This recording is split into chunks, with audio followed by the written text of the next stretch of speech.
So let's talk about Avatar Seven Havens, the series after Korra that they have been developing for a while. This was announced at San Diego Comic Con. So you have, I believe, both series creators are returning, and it will have 26 half hour episodes over 2 seasons. So, and it follows a Earthbender twins after a world shattering disaster where one discovers she is the next Avatar.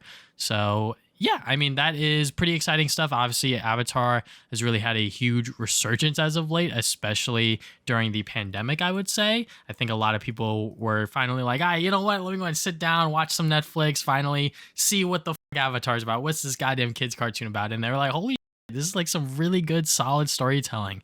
And then you get to Korra. And if you don't know the background about Korra, Korra was supposed to be a one-off season. And then it was like, oh, it did really, really well. So if you rewatch Korra season 1, you'll probably notice that they wrap everything into a nice little bow by the end. And then they're like, wait a second, we could continue the story because they're like, we want more Avatar stuff. So they continued the story for, I think, another 3 seasons or something like Yeah. that. I think it is 4 seasons in total. And because they didn't have a full thought out plan, the season or the series as a whole for Korra doesn't really stick the landing for me personally. I can see why a lot of people like Korra and her character and all that other stuff, but it's definitely not as strong as Avatar: The Last Airbender. So for them to return with Seven Havens is going to be very interesting. I know they probably know that there's a lot of pressure on this show, not just for kids out there watching, but it's probably going to be a lot of young adults to like full grown adults watching this shit. So, it's definitely going to be a very interesting experience to see a new Avatar series